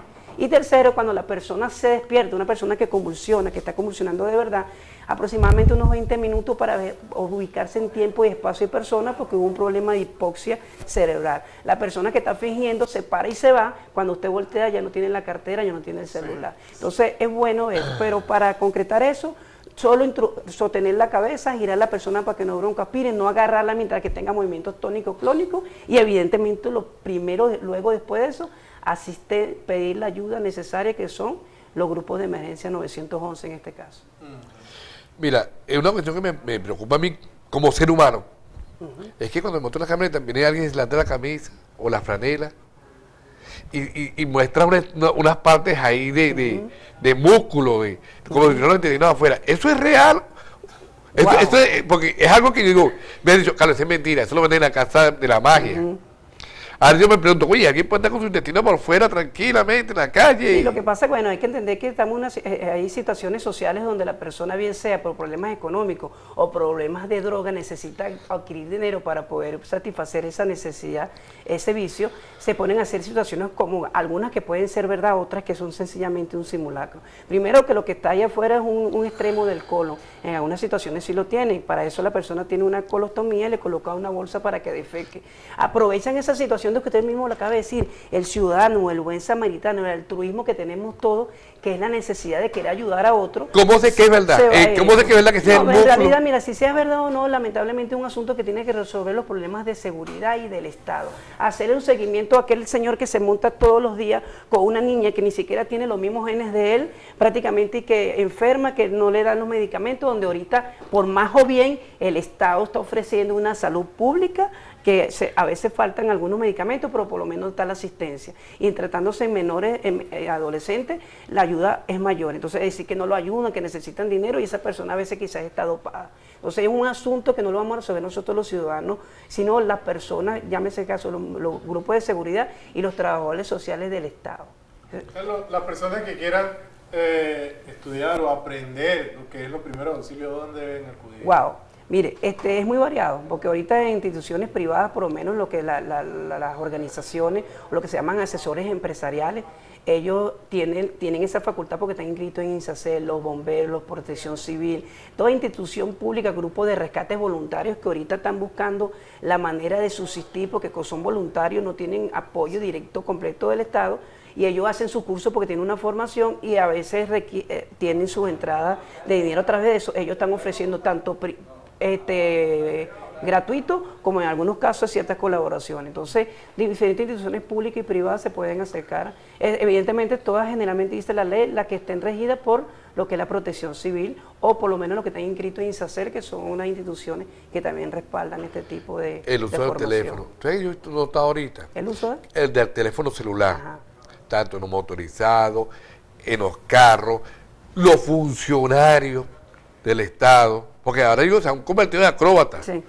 con una sola mano y así voltean para todos lados con un celular en la mano. Tu opinión, tu llamado a la conciencia de estas personas. Sí, el asunto está, como dice mi hermano, que dice Carlos, el problema está en que ya la gente dice, no, ya eso es común, ya eso es normal, y como eso es normal, no nos ocupamos de mejorar esa condición. Sabemos que son unas acciones inseguras, sabemos que el nivel de estar llamando por un teléfono, hay literatura que te dice que hablar por un teléfono manejando es como hacerlo con los ojos vendados 2 cuadras, imagínense ahora chateando. Bien, entonces la gente ya, aunque ahí las leyes de tránsito te dice que no debe hacer, lo que va a ser sancionado, evidentemente lo que se llama, eso es una imprudencia y negligencia. Imprudencia porque sabes que no debes cometer eso mientras que estés haciendo una acción, por lo menos de manejar o pasar la calle, porque también está el peatón, ¿ok?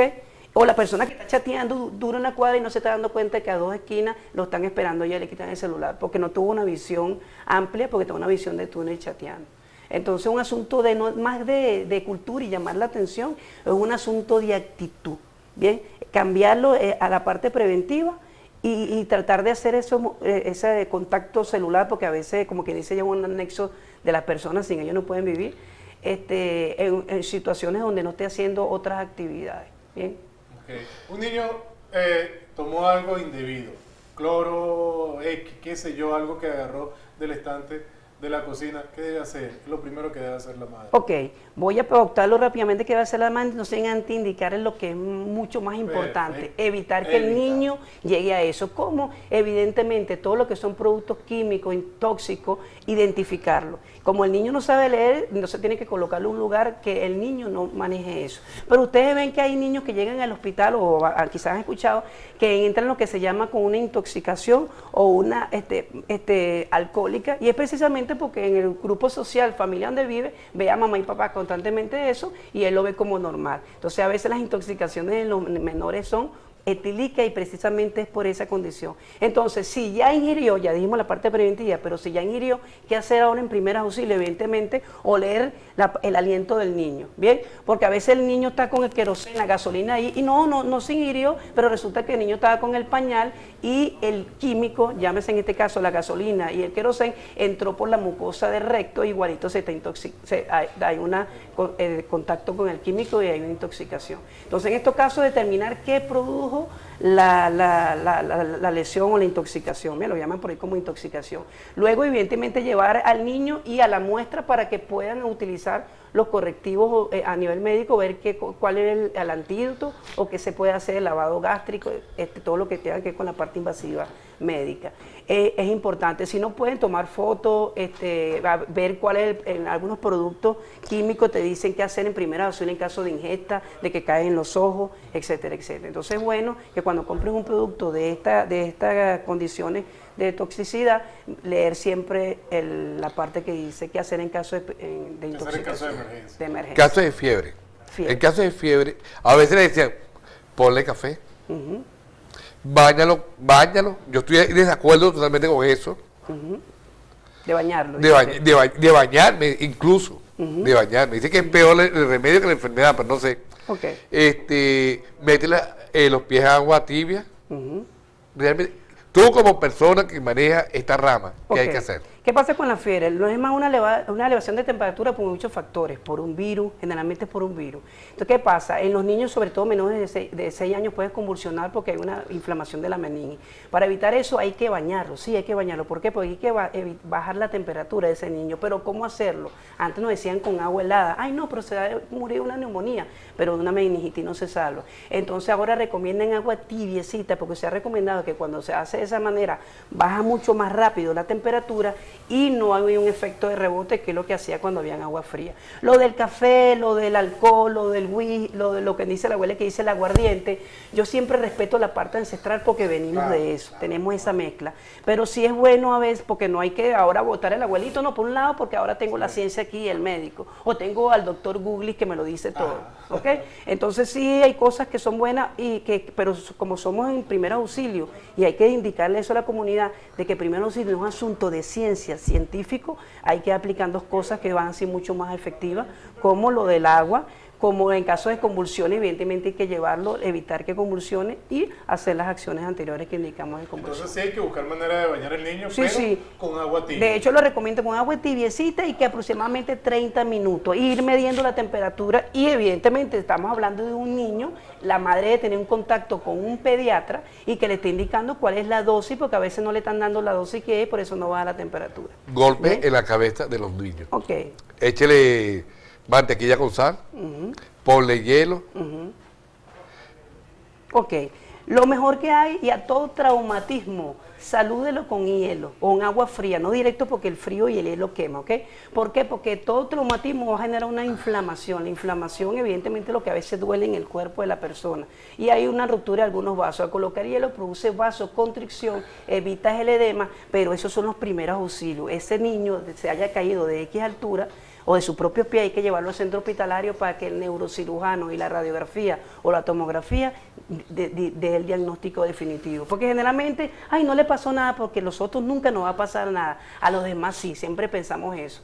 Pues entonces son muy subjetivos, hay que ser objetivos y más cuando se trate de los menores de edad. El llamado a los padres, esos padres que dicen, ay no, lo toman como normal, los padres, los toman como normal. Ese llamado que hay que concientizar con mucha fuerza. Ok, bueno, repito, la única manera de que los padres comprendan eso es sumarse a realizar un curso de primer auxilio, capacitarse, porque vuelvo y repito, la ignorancia, la falta de conocimiento, que es la ignorancia, nos lleva a errar. Cuando usted tiene un conocimiento puede ser mucho más preventivo, mucho más persuasivo a la hora de ciertas situaciones, y que a nosotros nos dicen en el medio de salud que nosotros somos paranoicos, porque en todos lados estamos viendo peligro, precisamente porque tenemos una formación y hemos visto muchos casos y queremos que no se sigan sumando los Lo queremos comprometerte para que nos pueda volver a visitar nuevamente aquí al Sindicato Pueblo y Solución, a este programa, ya que estamos ya por finalizar este segmento. Queremos comprometerte para que en futuros programas puedas estar con nosotros dándonos estas recomendaciones. Y quisiera 30 segundos para despedirte. ¿Qué recomendaciones le das tú a los padres, madres, representantes, al pueblo en general? Recomendaciones en esta medicina preventiva. Ok, en la prevención, si quiere tener éxito, súmese. Si quiere tener éxito en la prevención y en todo, sume, no reste. ¿Ok? Entonces súmese al conocimiento, súmese a querer ayudar a otra persona, súmese a ver dónde usted cometió el error, volver a analizar por qué cometió el error para que otros familiares no mueran o otras personas no sufran lesiones que hayan tenido a nivel de la familia. Entonces yo creo que en este caso de lo que es los primeros auxilios, lo de capacitación, es la prevención. Gracias a Carlos. Y vamos viendo interesantes mensajes comerciales y de inmediato volvemos con más del Sindicato Pueblo y Solución.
Continuamos aquí en este primer programa del año 2015, Sindicato, Pueblo y Solución. ¿A quién tenemos en esta oportunidad de entrevista, Carlos?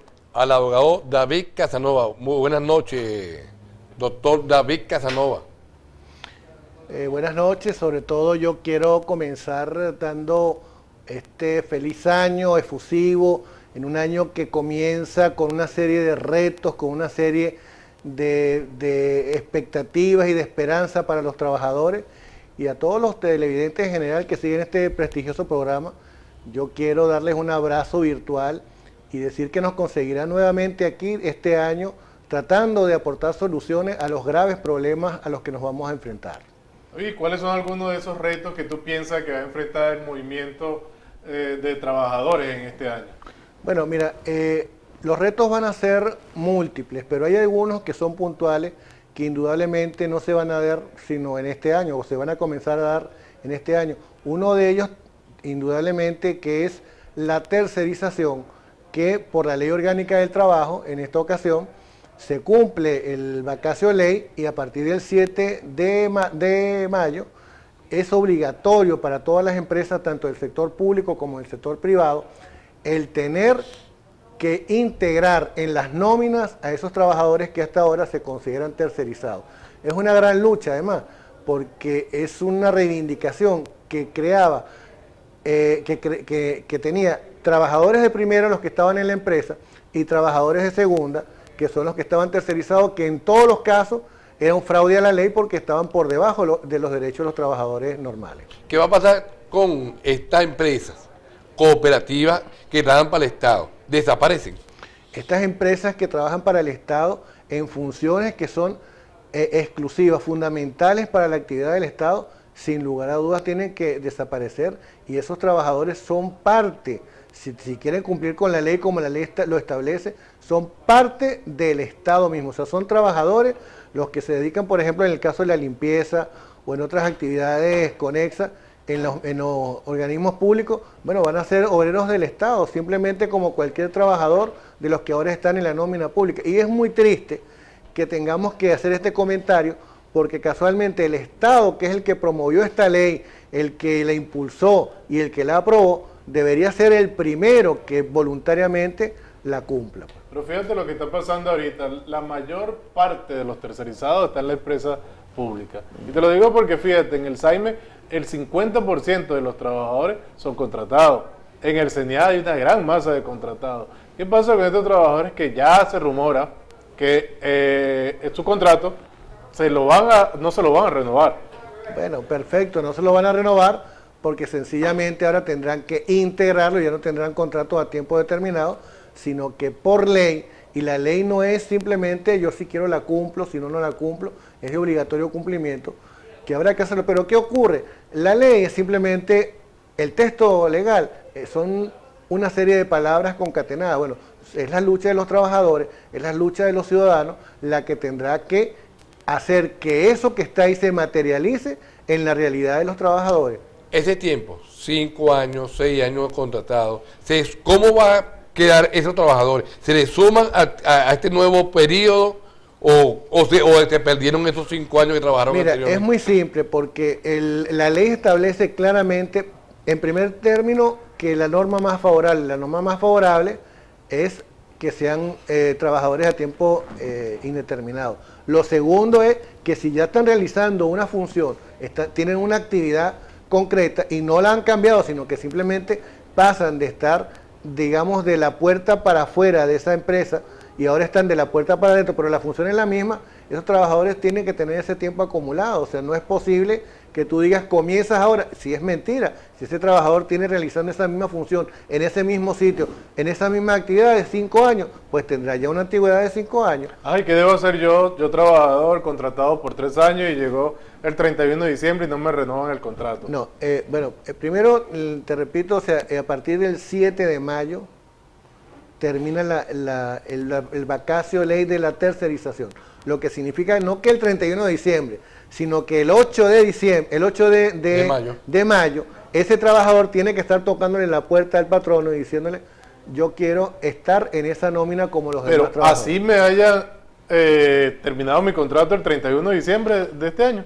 así haya terminado. Bueno, el 31 de diciembre de este año no importa. Sí, por eso te estoy diciendo, si tengo 3 años contratados y llegó el 31 de diciembre y para que no me metan de este a la año, nómina ¿no? fija, para que no me ingresen a la nómina me estás fija. enredando, porque cuando tú me dices... Estoy hablando de cuando hablo de este año 2015. Si te refieres este año que acaba de finalizar, sí. el 2014, Ajá. pues por supuesto, ese trabajador tendrá que desde ya, bueno, tener todo su recaudo y ir al Ministerio del Trabajo y decir, mire, aquí yo tengo esta situación, y que sea el Ministerio del Trabajo, que es el garante de los derechos difusos de los trabajadores, quien tendrá que nombrar una comisión. Eso va a ser con toda seguridad lo que va a ocurrir, nombrar una comisión, unos funcionarios que se encarguen, como ahora lo hacen, de notificar en el caso de los despidos injustificados, etcétera, etcétera. Tendrán que hacerlo también con la tercerización. Doctor, hay personas que han durado 6 meses y no han pagado su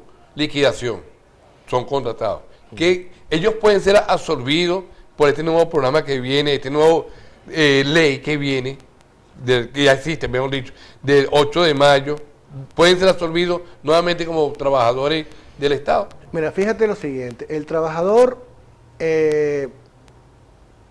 pierde la relación laboral, se interrumpe el nexo, el laxo con la empresa, solamente cuando la empresa le cancela lo que le debe, en palabras llanas.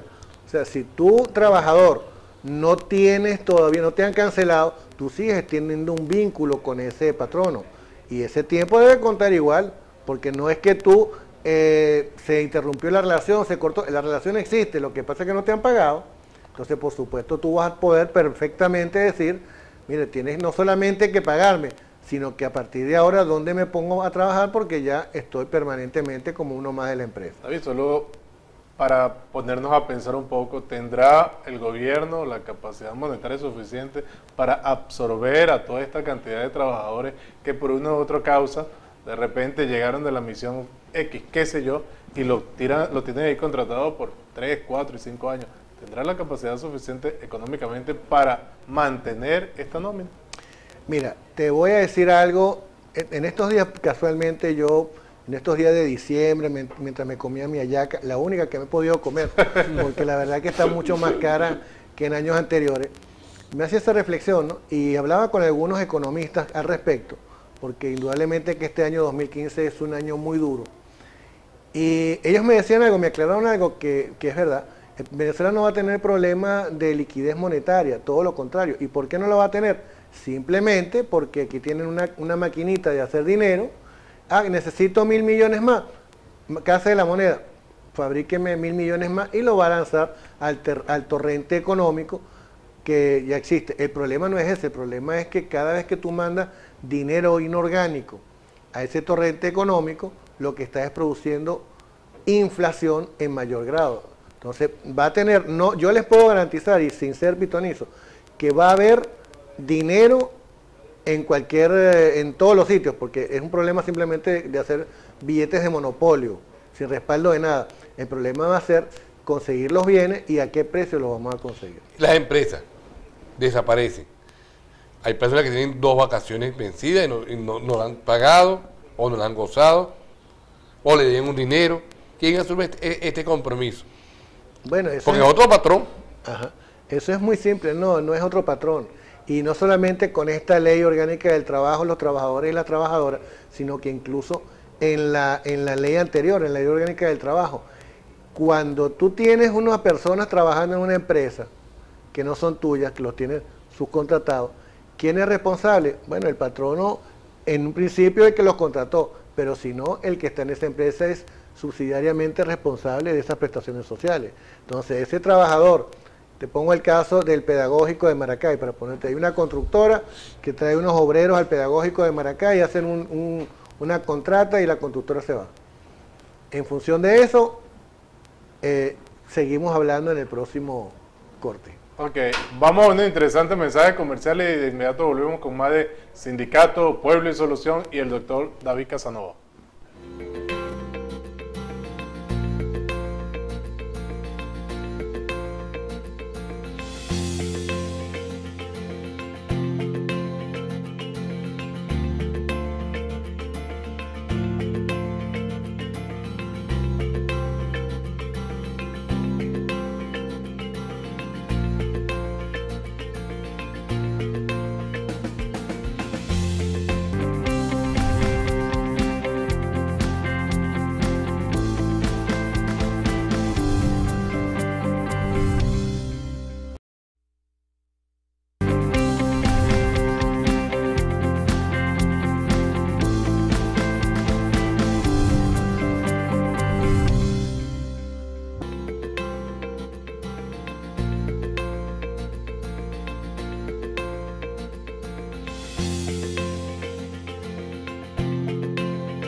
Seguimos conversando con el doctor David Casanova. Te dejaba una idea en el aire. ¿Puedes continuar lo que estaba diciendo? Bueno, efectivamente, la empresa que no fue la que en un principio contrató a ese trabajador porque había una subcontrata, va a ser responsable exactamente igual porque la ley así lo establece, son subsidiariamente responsables de las prestaciones sociales de esos trabajadores. Si el patrón original no le pagó lo que le correspondería, esa deuda la tiene que asumir la empresa. Ahí no hay duda de ninguna otra especie. Nos conseguimos ahorita, doctor, que muchas empresas tienen todavía trabajadores, a pesar de que tienen varios contratos continuos, sin contrato. Cuando le dicen que el verdadero tenor es el trabajador. No, el verdadero tenor aquí es la empresa. ¿Qué va a suceder con ellos? ¿Cómo me respaldo y no tengo ningún papel? Bueno, no me dan ni recibo. Mira, eso es una viveza patronal que es una viveza hace mucho tiempo superada, por cuanto el contrato siempre va a existir. Si no lo tienes escrito, lo tienes verbal. ¿Y cuáles son las cláusulas de ese contrato verbal? La Ley Orgánica del Trabajo. Lo único que tú tienes que demostrar en una relación laboral son 3 elementos para que sea verdaderamente considerado una relación laboral, que es que te pague. ¿Cómo compruebas tú que te pague si no te da recibo? Bueno, la empresa tiene que tener una contabilidad. Ella no saca el dinero de una varita, con una varita mágica, lo saca de la contabilidad de la empresa. Entonces, simplemente con solicitar al patrono a través del respectivo tribunal una inspección a los libros de la empresa, los libros de contabilidad de la empresa, sin lugar a dudas van a aparecer esos montos referidos al pago de personal y de esas personas que ahí están. El segundo término es que haya una dependencia, o sea, que tú tengas un uniforme o que tengas un carnet o que tengas cualquier tipo de relación que se pueda demostrar con la empresa. Y la tercera es simplemente que recibas órdenes. Y las órdenes las reciben en el momento que te dicen vaya a llevar este documento para tal lado, o límpieme esta escalera, o hágame tal actividad. Bueno, esa es una orden. Entonces, al tener esos 3 elementos concurrentes, pues está demostrado, aunque no haya ningún tipo de documento escrito, no haya recibos de pago, y en cualquier caso, es incluso peor para el patrono, porque la palabra del trabajador va a tener que ser rebatida por el patrón. Entonces, si un trabajador gana, un ejemplo que pudiera ocurrir, un trabajador gana 10.000 bolívares al mes, ojalá, gana 10.000 bolívares al mes, y el trabajador dice en esa exposición que él haga que gana 20.000 bolívares, bueno, tendrá el empleador que demostrar que no ganaba 20.000 bolívares. ¿Cómo lo va a demostrar? Tiene que demostrarlo con un recibo. Si no existe el recibo, claro, es la palabra de uno contra el otro. Fíjate la situación que está pasando. Llegó un caso al sindicato en días pasados de una persona que no es afiliada, está contratada en uno de los ministerios y por un mensaje de texto le dicen que está despedida. Ni siquiera es con una carta. Se le dice, no, por mensaje de texto, ya tú no laboras más, tú laboraste hasta el día de ayer. Entonces, no entiendo este tipo de situaciones, cómo pasan y que el Estado propicia estas situaciones. La persona ha quedado de verdad que no sabía ni qué hacer, fue a nuestro sindicato a recibir una asesoría, se la dimos y bueno, ahí vamos. Pero este tipo de situación que el papá gobierno es el primero que está violando las leyes. ¿Qué opinión puedes decir tú de esta situación? Mira, en primer término, que no es el Estado. El Estado somos todos, los ciudadanos somos todos el Estado.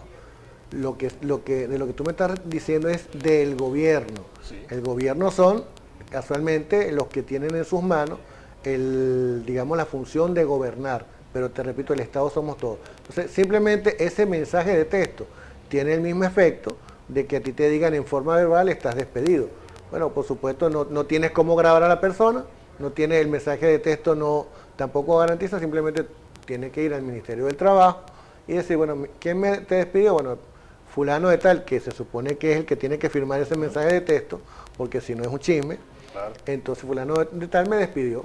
¿Cómo me despidió? Bueno, mira, que hay un mensaje de texto, lo pondrán en el acta y entonces irán, ese notificador irá a esa empresa o al ministerio, preguntará a los respectivos responsables de personal si esa persona está cesada y cuáles son las razones.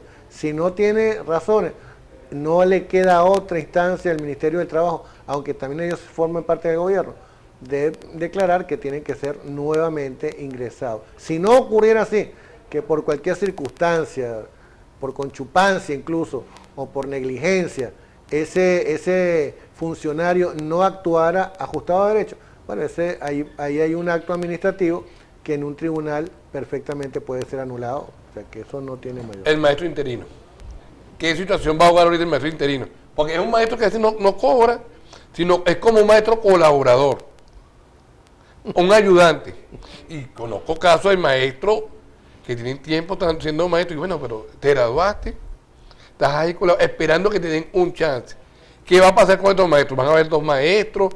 ¿Van a ser el jefe de la maestra? ¿O qué papel van a jugar ellos ahora con la nueva ley? Bueno, fíjense, el problema está en que hay una distorsión total de lo que es el manejo de los recursos humanos, sobre todo en el caso del gobierno, en muchas dependencias. Ocurre con los maestros, ocurre con los educadores en general, no solamente maestros, también profesores, ocurre también con los funcionarios que trabajan en salud. En salud, por ejemplo, hay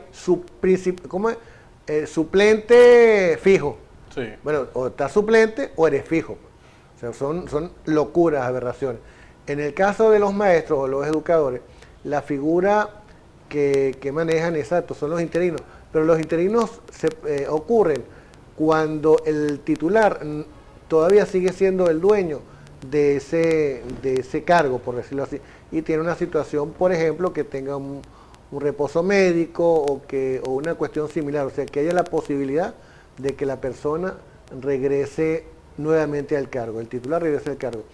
Como eso no va a ocurrir en muchos casos, porque lo que ocurre es que el gobierno utiliza esa figura para meter sin concurso a quien le parece, pues por supuesto se produce esa distorsión y no cobra el maestro sencillamente porque no hay partida para pagarle, porque la partida en la 408, que es la que es de personal, la tiene ya ocupada el maestro que es titular, pues. ¿Qué ocurre ahí? Bueno, ahí hay una ley, que es la ley anticorrupción, que sanciona a los funcionarios que aplican eso. O sea, tú no puedes poner a una persona a trabajar si esa persona no tiene garantizado su sueldo. Y como ser humano, además, dentro de los derechos humanos, está el hecho de que el trabajo no es un intercambio de mercancías. El trabajo es un hecho social. Acaba de cambiar el nombre del Ministerio del Trabajo porque están reafirmando que el trabajo es un hecho social. ¿Qué es un hecho social? El trabajo significa no solamente el bienestar de la persona que trabaja, sino de la familia, de la sociedad en sí, del núcleo básico. De ahí depende la salud de los hijos, de las madres. Entonces no puede ser considerado como simplemente una viveza de yo pongo a trabajar a alguien, no importa que no cobre. A mí me pasaba en estos días un mensaje, una persona me decía, soy grado 99, estoy contratada, embarazada y no me renuevan el contrato. ¿Es legal?